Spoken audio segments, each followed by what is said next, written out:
nanti setelah saya sampaikan firman, Bapak Ibu siapkan diri. Karena kali ini Tuhan memberikan minyak urapan khusus kesembuhan. Jadi saudara mesti Alkitab berkata tuh dokter dibutuhkan oleh orang yang sakit. Kalau saudara nggak merasa sakit, itu minyak urapan tidak akan pernah bermanfaat. Tapi kalau saudara berkata, Tuhan aku sakit, rohaniku sakit, aku minta Tuhan supaya kembali kepada kasih mula-mula. Tuhan jiwaku ini sakit, karena aku ini sombong, mudah marah. Kenapa Tuhan beri mimpi kepada saya, ngomongnya jangan takut dan rendah hati. Karena kalau di Sydney waktu itu Tuhan sudah bilang bahwa ini baik buat kamu, saya tetap ngotot tidak mau. Saya tuh sombong, mati saya. Untung saudara, jadi semua tuh anugerah Tuhan. Dengan saya mengatakan, ya aku mau DSA. Padahal itu sudah lebih dari 1 tahun. Dan Bapak Ibu tahu saya sangat tidak suka dengan suntikan, saya punya ngotot, pokoknya aku gak mau. Dan saya punya kebenaran diri sendiri, nah ini hati-hati saudara. Ya, banyak orang tuh punya kebenaran diri sendiri. Jadi 2 hal yang menghalangi saya, kalau saya punya kebenaran diri, dan itu kelihatannya rohani loh. Saya bilangnya apa? Tuhan lebih hebat dari dokter segala dokter. Bener gak? Tuhan bisa sembuhkan segala penyakit dalam hidupku. Itu perkataan semua sangat rohani. Tapi ternyata Tuhan pengen kesembuhan saya melalui DSA dan ke dokter jantung. Nah, Tuhan maunya begitu. Saya kalau nggak rendah hati, mati. Makanya hati-hati saudara. Orang kalau sudah ngotot, merasa diri benar, saudara nggak butuh Tuhan. Minyak urapan pun tidak akan bermanfaat. Jadi saya bilang, saya ini sebenarnya nggak lolos saudara. Betul-betul anugerah. Makanya jangan lewatkan cuman ini Paskah. Tapi kalau saudara butuh kesembuhan di keharmonisan. Jadi semua itu tergantung dari sikap hati. Ya, kali ini minyak urapan adalah minyak urapan kesembuhan. Jadi sembuhnya apa? Tergantung. Ya, ada orang yang sulit punya anak. Oh, aku harus ke dokter, belum tentu sudah. Makanya semua ini hari ini sambil saya khotbah, saya sambil berdoa. Yang butuh kesembuhan tuh di bidang apa? Ya, lebih tepatnya di hal apa? 5-5-nya ya taruh di tempat mana saudara yang masing-masing. Jadi nanti pribadi dengan Tuhan. Yang jelas Tuhan Yesus itu ajaib. Kesaksian saya saudara hari Jumat kemarin, sebegitu banyak orang japri. Karena mereka baru dengar kalau saya diancam kematian. Dan saya sejak itu saudara, kemungkinan tuh di Solo. Saya sebelum tidur itu. Dan saya tidak menjadi ketakutan, enggak saudara. Saya bersyukurnya tuh punya latar belakang yang tidak baik. Sehingga sama kematian itu enggak takut saudara. Cuman kan bodoh kalau saya mati karena kebodohan. Mati karena destiny kepotong. Di lantai 4 itu bukti saudara.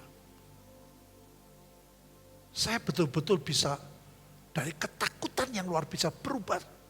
Ya, karena masa hidup saya, masa lalunya sangat susah. Hampir ketipu. Ternyata Tuhan punya cara, nah ini hati-hati. Ini hati-hati saudara, saya merasakan roh kebenaran diri sendiri. Itu yang menghalangi berkat Tuhan. Kedua, rendah hati. Kalau sudah tidak cukup rendah hati, makanya bertahun-tahun ada banyak orang yang hidupnya gak pernah berubah. Bahkan berkat ekonominya juga sulit terus. Padahal Tuhan berjanji kok. Saudara dan saya, dia rela miskin supaya kita tidak miskin lagi. Ini menarik sekali saudara. Orang-orang Yahudi sama orang Yunani atau bangsa lain itu berbeda tuntutannya. Kepenginnya. Kalau orang Yahudi selalu senangnya minta tanda. Ya. Yesus, aku minta tanda daripadamu. Kau benar juru selamat enggak? Tapi Yunani atau orang dunia yang lain, itu yang dicari hikmat. Segala sesuatu yang logis. Nah, kita nih sejujurnya saudara, lebih banyak dipengaruhi siapa? Yunani. Semua yang logis. Begitu tidak logis, saudara nggak bisa percaya. Nggak bisa menikmati, nggak bisa masuk. Ya, contoh saudara, waktu dulu Bu Linda, Vincent ke desa itu loh. Mereka lebih senang doa kesembuhan. Tapi Tuhan berkata, rela nggak bawa anak ini ke rumah sakit? Coba. Itu sebetulnya dua hal. Mengalahkan hikmat dunia dan rendah hati. Makanya saya hidup sudah, saya renungi semua, saya nggak ada yang mampu. Makanya pesan Tuhan itu jangan takut. Sudah ngomong jangan takut, ya udah saya nggak mau takut. Saya nggak mikirin, saudara. Cuman ada masa-masa tertentu. Aku ingat. Ya nanti saya ceritain. Rendah hati itu sangat sulit, saudara. Betul-betul kalau nggak minta anugerah Tuhan. Dan jangan berpikir rendah hati itu orang yang kaya raya, orang enggak, saudara. Justru orang-orang yang sederhana. Makanya dulu papi saya ngomong apa? Dia waktu nyetir dia bilang, kamu kalau ngebel orang naik sepeda itu jangan tuh deket, pak gitu. Itu orang bisa tersinggung. Sudah aku naik sepeda direndahkan. Jadi ternyata nyetir mobil saudara, orang dari nyetir mobil itu kelihatan karakter orang itu. Sombong atau rendah hati kelihatan.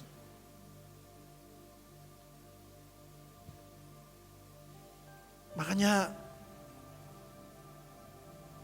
apakah saudara senang hidup tidak berubah? Hidup tidak mengalami berkat kematian dan kebangkitan Yesus. Waktu berjalan dengan cepat. Orang di sekitarmu melihat hidupmu. Kemarin saya bilang, aduh opa saya nggak, ini gini, menurut orang perhitungan gini, Tuhan itu hebat. Tuhan sanggup melakukan melampaui akal, bukan tidak masuk akal. Halo? Coba ngomong, Tuhan Yesus melampaui akal, bukan tidak masuk akal. Itu beda loh Bapak Ibu.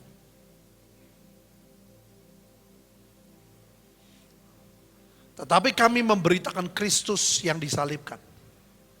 Untuk orang-orang Yahudi suatu batu sandungan. Dan untuk orang bukan Yahudi atau Yunani kebodohan. Ya toh?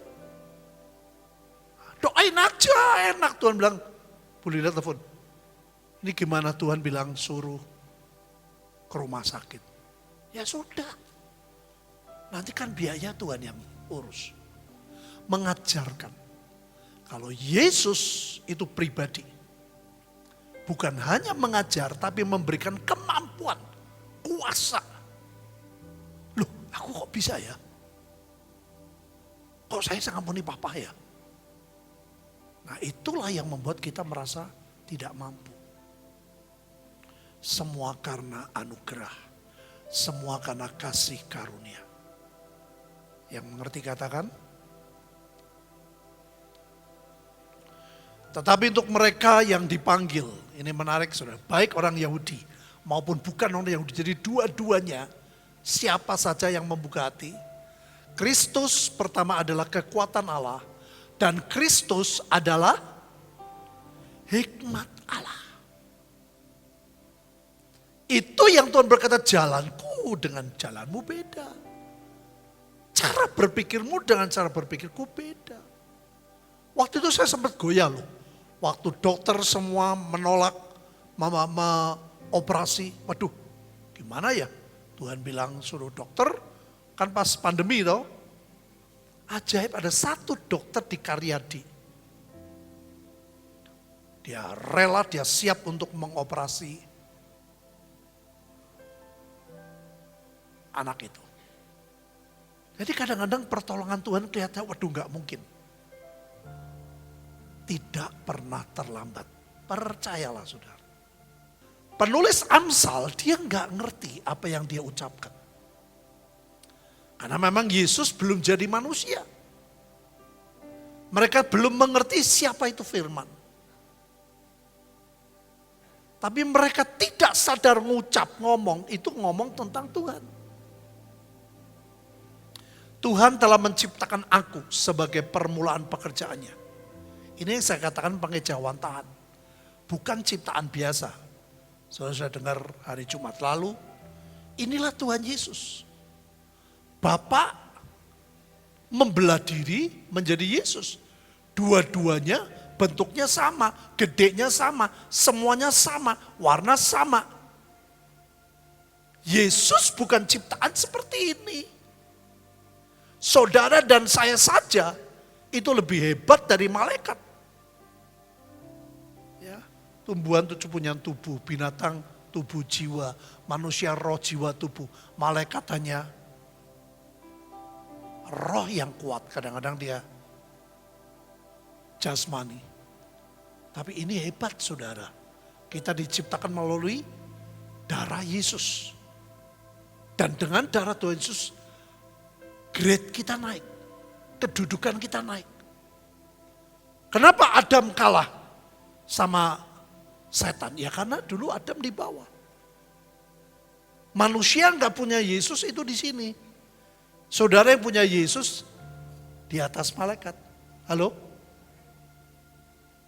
Nah Tuhan Yesus ini tertinggi saudara.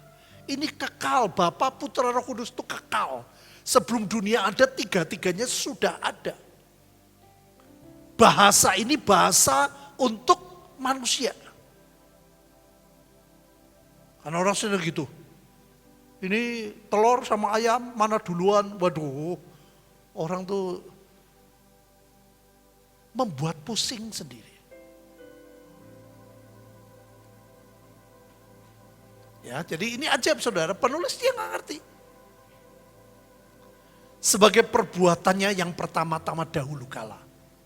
Sudah ada pada zaman purbakala, aku dibentuk, ini dibentuk tuh seperti ini. Pada mula pertama sebelum bumi ada, sebelum air samudera, aku telah lahir. Jadi ini saya jelasin ke orang tanya, loh Kristen kan baru 2000 tahun, tidak. Sebelum dunia ada, Yesus sudah ada. Halo? Amin? Itu Bapak Ibu, penginjilan itu buat kaget. Makanya waktu di Bukit Tinggi juga itu. Yesus gak adil, buat apa kamu percaya Yesus? Orang yang sebelum Yesus neraka semua, oh tidak. Saya bilang, saya tunjukin ayat Yesus mati, 3 hari dikubur, 3 hari dia menginjil kepada semua orang yang sudah mati. Yang percaya selamat. Orangnya sampai diam sudah. Dia sampai geleng-geleng. Itu hikmat Allah. Sebelum semua ada sumber-sumber yang syarat dengan air. Sebelum gunung-gunung tertanam. Ini kan penciptaan. lebih dulu daripada bukit-bukit. Aku telah lahir sebelum ia membuat bumi dengan padang-padangnya atau debu daratan yang pertama. Jadi hebatnya Tuhan, saudara, dia rela jadi manusia. Dia rela mengalami penderitaan kehidupan manusia. Saya tadi baru lagu pertama aja sudah gak tahan. Yesus Raja, Tuhan, Engkau ajaib. Ketika ia mempersiapkan langit, aku di sana. Ini Tuhan Yesus yang ciptain. Ketika ia menggaris kaki langit pada permukaan air samudera raya, ketika ia menetapkan awan di atas, mata air samudera raya meluap dengan deras. Ketika ia menentukan batas kepada laut supaya air jangan melanggar titanya. Ketika ia menetapkan dasar-dasar bumi, aku ada sertanya bersama Bapa sebagai anak kesayangan. Bapak Ibu pernah baca gak tulisan ini? Pada waktu Yesus dibaptis, ada suara dari surga, dialah anak kesayangan. Jadi dari perjanjian lama sudah diatur, sudah dinubuatkan. Setiap hari aku menjadi kesenangannya. Senantiasa bermain-main di hadapannya. Aku bermain-main di atas muka bumi. Dan anak-anak manusia, saudara dan saya menjadi, makanya dia rela menderita. Karena dia sayang manusia. Hebat saudara Tuhan Yesus. Ini hikmat Allah. Yesus kita tidak terbatas. Ya, ini prinsipnya saudara. Tuhan, ya Bapa yang tidak menyayangkan anaknya sendiri. Tetapi yang menyerahkannya bagi kita semua. Bagaimana mungkin ia tidak mengaruniakan segala sesuatu kepada kita? Segala sesuatu itu apa? Ya tadi, roh, jiwa, keluarga, tubuh, ekonomi. Saudara nurut enggak? Nanti minggu depan kita mau belajar. Jodoh itu di tangan siapa? Ini akan merusak rencana Allah dalam hidupmu. Makanya orang tua, wah kamu sudah umur kamu gini-gini. Nanti minggu depan kita akan khusus lebih banyak belajar ini. Jadi semua roh, jiwa, tubuh, keluarga, ekonomi, libatkan Tuhan enggak? Bukan hanya libatkan, membiarkan kehendak Tuhan yang jadi enggak? Roh, Tuhan bilang kutuk, putusin, ya putusin saya. Tuhan melalui nabinya, aku lihat papamu menyerahkan 3 foto 3 anak. Saya cari lu saudara, saya bilang Tuhan tolong. Aku mau datang ke tempat itu, kamu mau batalkan. Dan papa saya meninggal 58, itu saya DSA umur 58, 3 bulan umur 59. Hampir dipotong. Karena saya tahu pencuri, pembunuh, pembinasa. Wong Tuhan Yesus saja loh, manusia Yesus loh. Mau dibunuh kok. Apalagi saudara dan saya. Setan itu pencuri saudara. Dia aktif. Dia membuat keluarga tidak bahagia. Dia membuat orang sakit. Dia membuat orang miskin. Dia membuat orang rohaninya tidak bisa bertumbuh. Dia membuat keluarga berantakan. Makanya kalau pilihannya salah, nanti cerai, itu Tuhan yang salah tuh. Percayalah, tidak akan pernah terlambat pertolongan Tuhan buat jodoh anak-anak saudara. Dari sekarang mesti punya prinsip itu kuat. Saya begitu saudara. Bayangin Vince udah umur 30. Saya pikir saya nikah umur 30, 31. Dulu sudah punya kelihatannya benar jadi, gak jadi. Tapi saya gak mau gelisah, saya bilang Tuhan apapun yang terjadi. Yang penting kehendakmu yang jadi. Aku percaya. Makanya kalau nggak nekat sama Tuhan tuh saudara nggak bisa lihat kemuliaan Tuhan. Mesti nekat yang rendah hati lu ya, jangan nekat yang ngawur. Jadi mati hidup di tangan Tuhan betul. Tapi kalau saudara nggak nurut, bisa mati lebih awal.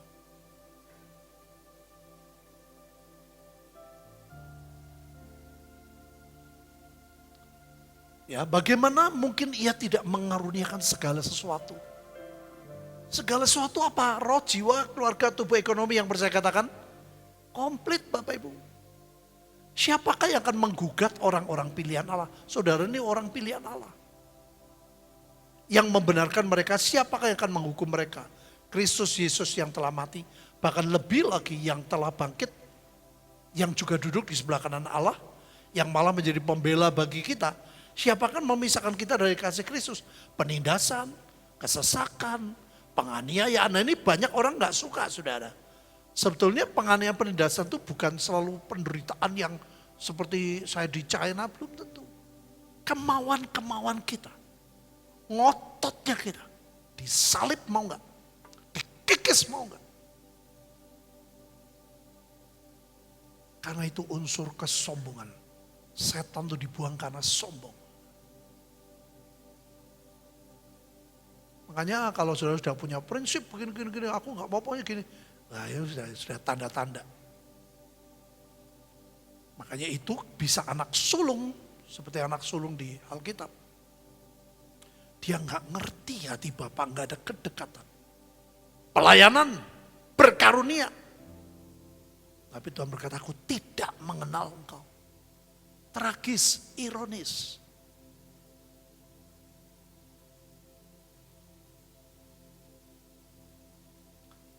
Penindasan, kesesakan, penghinaan atau kelaparan, ya sudah semua orang alami, saya pernah alami. Ketelanjangan atau bahaya atau pedang, gak ada yang bisa memisahkan.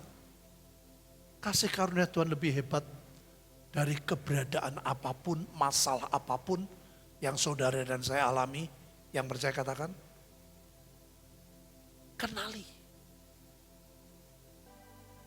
Paulus dan Timotius punya sebuah prinsip yang bagus. Kami menafsirkan hal-hal rohani kepada mereka yang mempunyai roh. Kalau orang Kristen saudara ke gereja, tapi saudara nggak pernah mengizinkan roh Tuhan bekerja, itu sulit menerima. Sesuatu yang dari Tuhan itu sulit. Makanya dulu pertama kali saya dengan Bahtera saudara, saya tuh kepontang panting. Awalnya itu sudah buat jadwal nih. Sudah tuh saya persiapin saudara. Sampai di Holy Stadium berubah. Nah saya dulu kayak gitu saya gak bisa terima saudara. Loh, piye toh? Suruh mempersiapkan sekian bulan. Tahu-tahu ada firman yang 1 bulan kapan ya, acara kapan, saya kaget. Tuhan berkata, aku sudah mempersiapkan. Aku tahu bahwa si jahat akan menyerang. Aku membuat ini dulu. Nanti pada waktunya aku switch, aku rubah. Oh saya ngerti. Akhirnya saya ngerti, oh Tuhan itu ajaib. Setan tahu, setan tuh menjegal, mau jegal. Bakal tahu yang khotbah ini pertama ini. Petrus Agung, saya gini, udah. Setan pun mau jegal. Dirubah. Dimanuver. Kenapa saudara harus punya roh?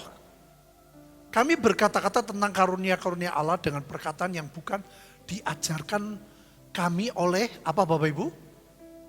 Hikmat manusia. Nah kalau sudah kata gini nanti saudara jangan ngawur ya. Wah roh gini roh. Orang kalau punya pengertian rohani dia mesti dasar firmannya harus kuat. Roh dan firman harus sama-sama kuat. Yang setuju katakan.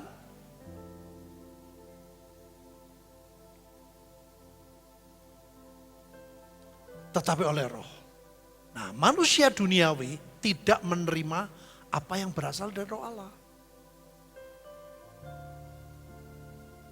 Karena hal itu baginya adalah suatu, itu hikmat Allah suatu kebodohan. Dan ia tidak dapat memahaminya. Sebab hal itu hanya dapat dinilai secara rohani.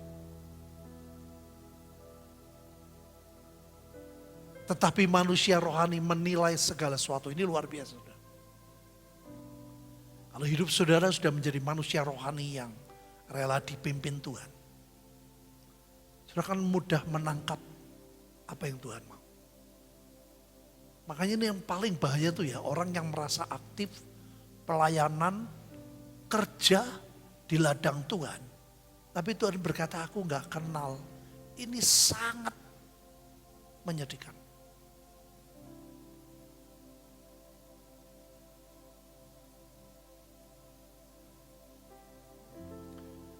Tetapi ia sendiri tidak dinilai oleh orang lain, artinya orang lain gak bisa mengerti kita. Sebab ini menarik saudara, siapakah yang mengetahui pikiran Tuhan? Gak ada. Sehingga ia dapat menasihati dia, gak mungkin. Tapi ajaib saudara.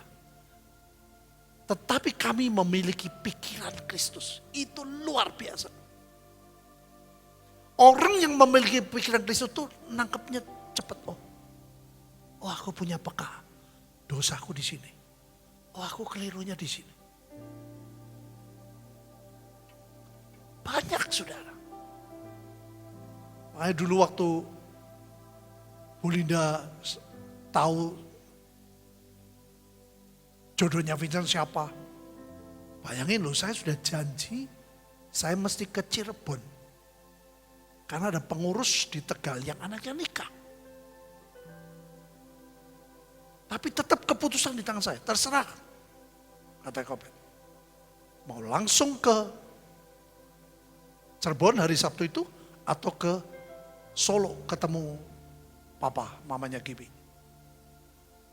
Semua itu kenapa dipercepat? Karena ada masalah roh dan jasmani itu berjalan bersama-sama. Ternyata Gibi ada penyakit kewanitaan yang tidak mudah. Makanya saudara ada, kalau kita nggak mau nurut sama Tuhan, kita gegei karpe dewe. Jangan kecewa kalau engkau tidak mengalami apa-apa. Tapi kalau kau nurut sama Tuhan, tidak gegei karepmu dewe, dan mau rendah hati, kematian pun berubah jadi kebangkitan. Halo? Saudara, sejak kira-kira mungkin 15-16 tahun yang lalu saya diberi mimpi, suara itu. Saya bersyukur anugerah Tuhan buat saya tidak takut mati. Cuman yang saya khawatirkan adalah destiny yang terpotong. Ini beda. Kalau mati dengan destiny saya terpotong. Harusnya Tuhan berindu saya umur sekian. Harusnya Tuhan rindu saya diangkat di awan-awan. Tapi karena kesombongan, karena tidak mau rendah hati, bisa kepotong. Saudara, saya bisa. Vin, udahlah pokoknya yang anak Tuhan, kamu nikah sama siapa saja bisa, saudara. Tapi saya sadar, saya tidak mau seperti kesalahan Abraham. Kenapa ada Hagar? Karena Abraham tidak bisa mengambil keputusan. Dia tidak pilih hikmat Allah, dia pilih hikmat manusia. Sarah gak mungkin hamil. Tambah lama umurnya bertambah. Makanya saya kemarin saudara, saya ngomong sama anak perempuan. Saya punya teman baik. Perempuan, umur 44 tahun. Melahirkan anak dan 2 setelah itu. Anaknya cantik, cakep, cinta Tuhan. 44 tahun. Tapi orang ini punya prinsip, aku tidak mau menikah. Kalau yang bukan betul-betul dari Tuhan. Itu dimulai dari hidup saya saudara. Banyak kesalahan. Makanya lebih baik ya, kenapa Alkitab ditulis contoh-contoh. Yang salah, ojo ditiru. Jangan yang salah, ya tak tiru lah ya, saudara jadi lambat hidupmu. Bayangin saudara, itu gak mudah. Sangat tidak mudah. Kami berdua terus berdoa Tuhan. Saya sama Bapak Ibu tahulah kesaksian Vincent. Saya nggak mau ribut saudara. Karena dulu saya otoriter. Dulu saya paksakan kehendak. Anak-anak harus nurut. Setelah saya mengenal. Saya hanya memberi nasihat. Kamu yang mutusin. Tapi di luar itu saya teriak. Tolong ini. Itu anakmu Tuhan. Saya ngomong gitu. Saya ngomong anakku loh, ini penting saudara. Dia bilang, oh kalau anakmu ya aku angkat tangan. Saya bilang, itu anakmu Tuhan, bukan anak Petrus tadi. Kemarin saya dengerin nubuat tentang Daviel, waduh mengharukan. Hamba Tuhan pun berkata, ini anak Yesus. Anaknya Tuhan Yesus. Saya bilang, Vin hati-hati. Harus tetap mengasihi Tuhan lebih dari apapun. Saudara jangan pikir gampang. Di satu sisi. Jadi kan kalau setan berkata aku tidak jadi kakek. Kan dua sisi. Anak saya harus punya pasangan. Punya pasangan belum tentu bisa hamil. Berapa banyak orang yang nikah sekian tahun enggak punya anak. Sayanya umurnya harus panjang, harus sehat. Nanti kalau saya nggak nurut sama Tuhan, saya makannya sembarangan, nggak bisa. Bapak Ibu tahu saya ini kesukaan saya coba kalau ke Tegal. Pengen makan apa? Sebetulnya tiap kalau Tegal saya nggak pengen nggak itu sate kambing. Dan sebetulnya saya sampai tanya ke Pak Yohanes Sunardi sekali, sate kambing itu nggak jahat, saudara. Yang jahat itu apa? Lemaknya,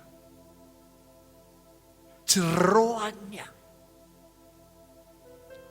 Saya kalau dulu makan sama Pak Agung, saya di ujung sini, Pak Agung sana.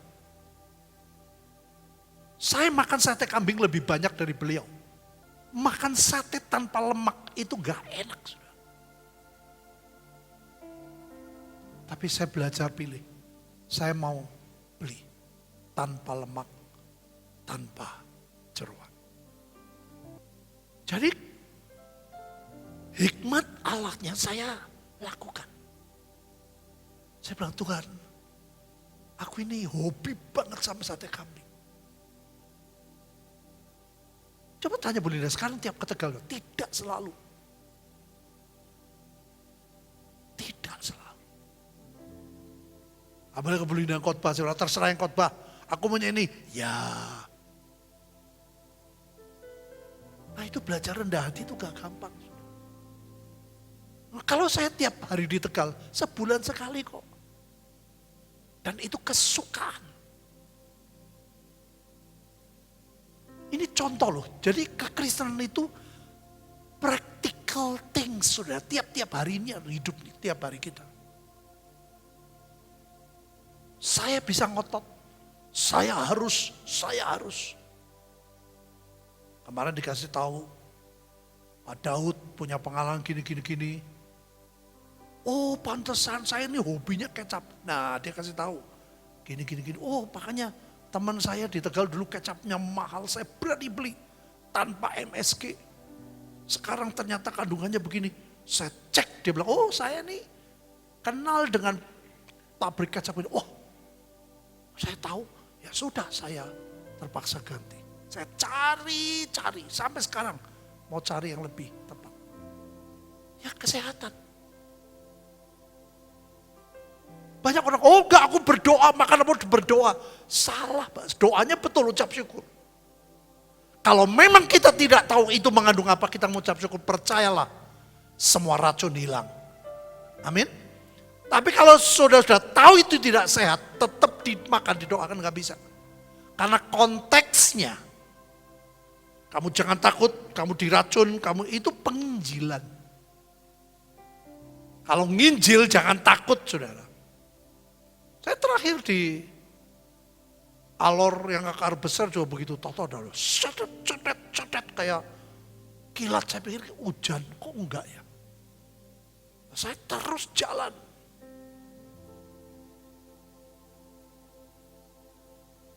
Saya ini dari kecil bukan tukang berkelahi. Tapi bapak saya tuh mendidik untuk saya tuh tidak takut akan hidup. Makanya saya bersyukur. Sejelek-jeleknya dia ada banyak kelebihan. Makanya begitu saya percaya Tuhan, saya bertumbuh dalam kasih karunia. Saya bilang, Tuhan, apa sih yang menyenangkan hatimu? Saya enggak takut mati. Kalau sekarang saya berani ngajar. Kalau Tuhan datang, dia bisa merubah tubuh kita jadi tubuh kemuliaan. Diangkat di awan-awan tanpa kematian. Saya harus konsekuen. Rohani saya perhatikan jiwa saya, keluarga saya. Kesehatan tubuh saya. Sampai saya bilang, saya bersyukur ada alat olahraga. Apa yang saya bisa beli, saya mau beli.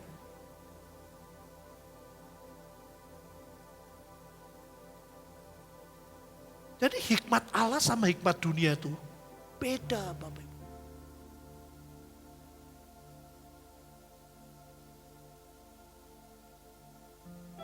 Saudara tahulah, Vincent, saya bilang, Vin, Bu Linda juga bilang, jangan buru-buru. Aku dekat sama ini. Kita bilang, jangan, tidak saudara. Jalani.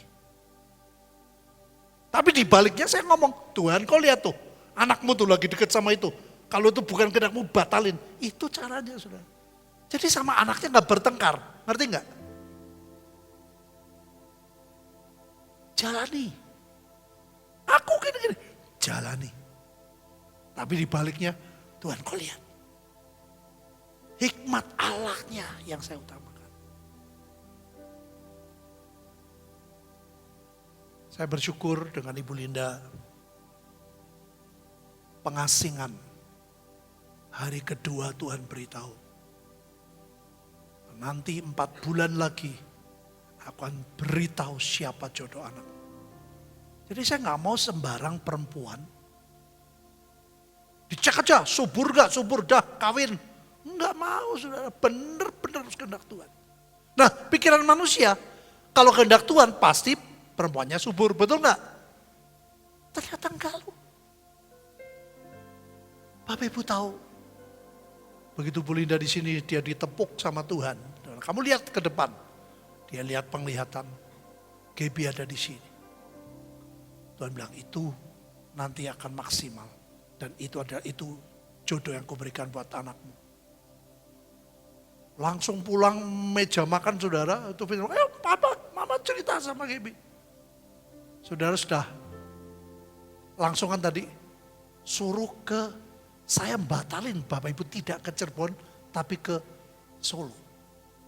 Bapak Ibu saya perhatiin ya, saya renungin setelah masa lewat. Kalau saya berlambat-lambat, ini penyakitnya Gaby akan makin sulit dia mengandung. Sampai di Solo, kenalan. Begitu kenalan, ngomong, Pak, Bu, ini saya mantep, ini jodoh anak saya. Kapan lamar? Orang kenalan loh saudara. Wis takon kapan lamar, orang kaget. Wah Pak, gak usah kaget. Nanti saya mau ngobrol juga kapan nikahnya. Wah tambah, nembe kenal ngomong kapan lamaran, kapan nikah, bayangin saudara. Tapi itu memang hikmat Allah. Itu kejar-kejaran waktu loh saudara. Itu dokternya Gaby sama ngomong, kamu harus cepat. Harus cepat. Gaby bilang, saya belum punya pasangan.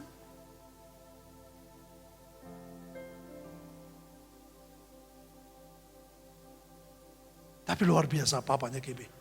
Gap, piye kowe?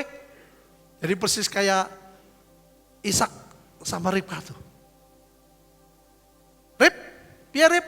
Gelem ra ke mbek Ishak? Ini gitu tuh, Gap piye? Gelem ra tuh mbek Vincent? Lucu saudara, di meja makan tuh, piye Gap? Gabynya senyum. Wis lah itu kalau drama tuh lebih hebat dari drama Korea tuh saudara. Aduh, aku sendiri sampai gak enak saudara. Oh ya sudah, GGB-nya mau. Sekarang saya mau bikin rencana nikah. Bapaknya sampai nembe kenal lu Bapak Ibu. Jadi rencana kalau boleh nikah tuh gini. Dan tanggalnya ini, itu saya nggak tahu tuh pas puasa loh. Makanya sudah tahu dari 4.000 orang yang kenal baik saya. Sortir 3.000, sortir 2.000, sortir 1.500. Makanya saya bilang saudara saya tolonglah bantu. Semua masa-masa yang tidak mudah. Nah, setelah resmi sudah kita ngelamar, pulang,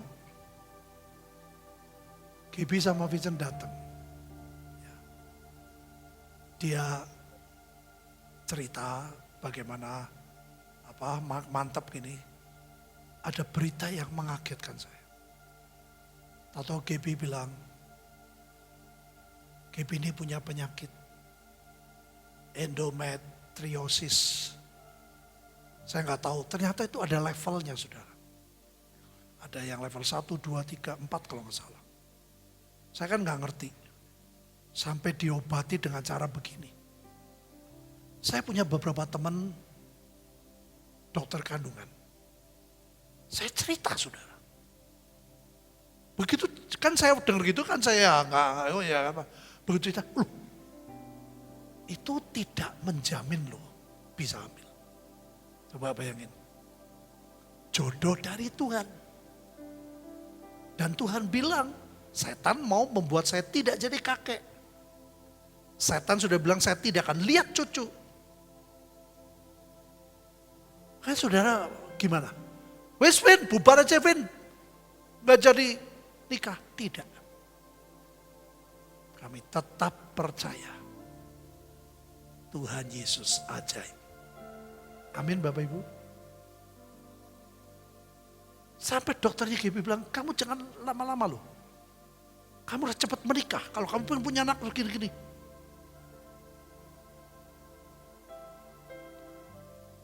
Kita hadapkan semua ke Tuhan. Tuhan bilang, jangan takut. Tapi rendah hati.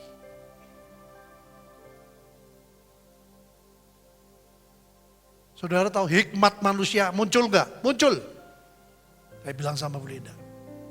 Kebetulan dapat informasi ada hamba Tuhan, ada anak angkatnya barusan dari Malaysia, gini bagus banget gini tentang kandungan. Hikmat manusia muncul. Lin, kita ajak GBU ke Malaysia. Rumah sakitnya ini, dokternya ini, top, gini, udah. Supaya dia berobat. Lihat saudara, benar apa salah? Halo, secara manusia benar apa salah? Betul. Tapi Tuhan tidak suka. Nah, kalau kamu mau ke Malaysia, silakan. Makanya saudara, kadang-kadang saudara Tuhan pengen pakai dokter, kadang-kadang tidak. Nah ini yang gak mudah tuh begini, gak boleh pakai rumus. Sesuatu dari Tuhan harus mujizat, belum tentu. Ya mujizat tapi belum tentu Tuhan sendiri. Tuhan menghargai juga orang yang sekolah, jadi dokter baik, dipakai ya silakan. Makanya saya bilang mana anak semua, saya bilang kita gak mau kejar hamba Tuhan. Tapi kalau Tuhan kirim, ya kita hargai. Begitu kita ambil putusan, tidak. Aku nurut engkau Tuhan, kau dibilang tidak perlu ke dokter, ya sudah tak jalani. Ucap syukur, dan saudara luar biasa loh. Papanya Gebi itu punya kebiasaan apa? Deklarasi. Dan tidak muluk-muluk sambil jalan kaki kayak Om Yoab Salatiga. Sambil jalan kaki saudara ngomongnya apa? Aku percaya Gebi hamil. Aku percaya Tuhan Yesus ajaib. Aku percaya GB hamil. Itu tiap hari dia jalan kaki. Makanya jangan anggap sepele nih. Jadi bapaknya lebih tahu dari saya. Semua kesulitan.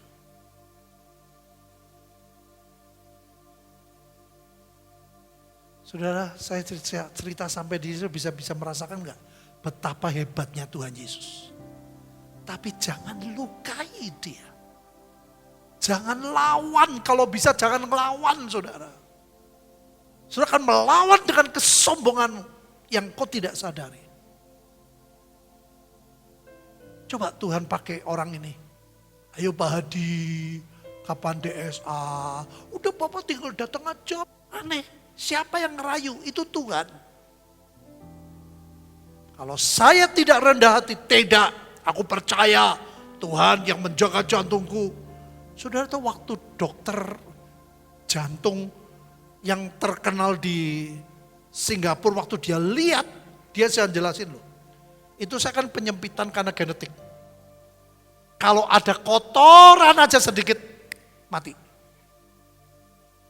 Untung dengan anugerah Tuhan saya menjaga makanan sehat. Karena 95% penyempitan. Dia jelasin penyempitan dengan penyumbatan itu beda. Penyumbatan itu karena faktor makanan, kolesterol dan lain sebagainya. Kalau penyempitan yang saya alami itu sebagai karena genetik. Saya dulu ada makan salah obat. Jadi saya dulu gampang pilek, alergi. Dan obat itu bukannya jelek, punya efek menyempitkan pembuluh darah. Jadi Tuhan yang tahu keadaan saya, Tuhan yang tahu kesalahan saya. Tuhan mau merubah kesalahan saya. Bisa ngerti Bapak Ibu? Kalau saya tetap nggak nurut, ngotot, bablas. Makanya saya kasih contoh ini supaya saudara tahu. Nanti saudara terima minyak urapan, ya. Saudara doa sambil duduk, minta kesembuhan yang di mana. Kesembuhan di roh, kesembuhan di jiwa, kesembuhan di keluarga, atau masalah fisik. Kalau ada orang yang sulit punya anak, minta sama Tuhan. Kalau boleh. Bapak Ibu, satu kali di meja makan, Vincent bilang, "Pak, Ma, aku cek, aku periksa, dengan periksa sendiri. Belum ke dokter. KB positif hamil." Saya bilang, Tuhan luar biasa. Saudara, saya di USG, saya tunjukkan ke beberapa teman dokter, ya saya nggak salah, mereka nggak salah. Waduh, Pak, itu masih kosong, belum kelihatan, belum ada jaminan. Saudara selalu begitu. Bisa ngerti ya? Ada iman, ada yang melawan iman. Nah saya pilih apa? Saya perkatakan. Saya kenapa di grup saya tulis tuh, kalau pagi selesai baca Alkitab, doa, deklarasi, saya kasih tanda. Malam mau tidur, saya kasih tanda. Saya ucapkan terus. Aku percaya Tuhan pembuat hidup. Kalau Abraham dan Sarah yang sudah tua, tidak terlambat bagi Yesus. Amin. Saya bilang Tuhan ajaib. Makanya Bapak Ibu kemarin waktu lahiran, aduh aku deg-degannya setengah mati. Bukan deg-degan aku takut mati, enggak. Cuma aduh, ini mau diputusin. Akhirnya sesar tanggal 15. Waduh ini tanggal ini saya pelayanan gini, saya enggak mau rubah pelayanan. Saya bilang Tuhan aku tetap melakukan bagian. Tugasku aku enggak mau batalkan. Ini penting saudara. Jadi setelah saya semua atur, tanggal 15 kita ke sana, pagi-pagi sudah di rumah sakit, dengar nih, aduh seneng.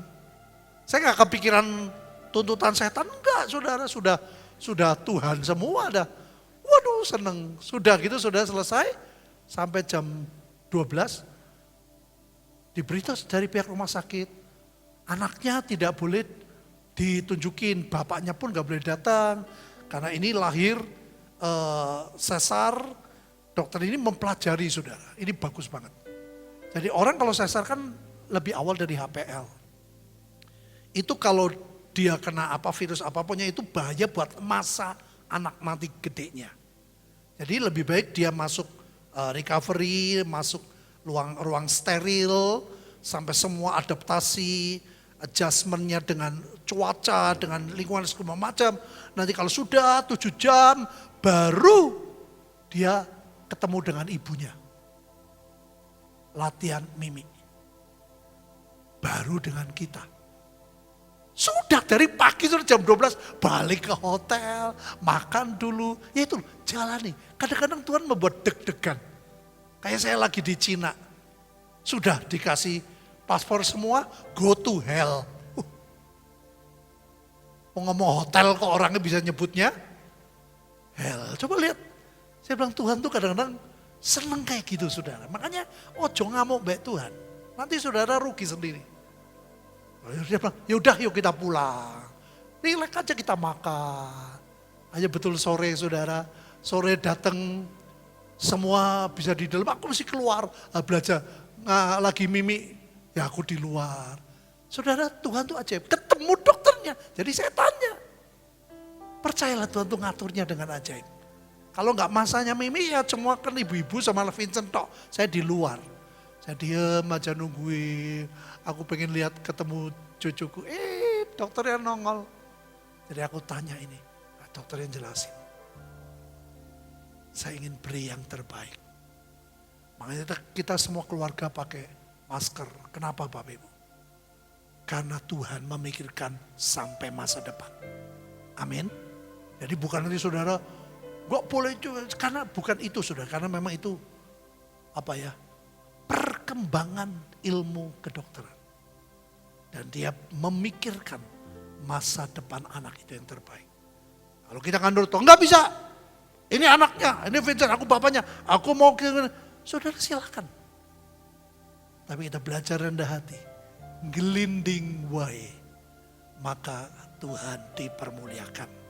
Yang percaya, katakan, saudara berdoa, taruh di kepala, terutama pikiran hikmat dunia supaya dikalahkan, supaya urapan kesembuhan ini mengalir kepada setiap kami, sehingga tidak ada satupun yang sakit, tidak ada satupun yang miskin.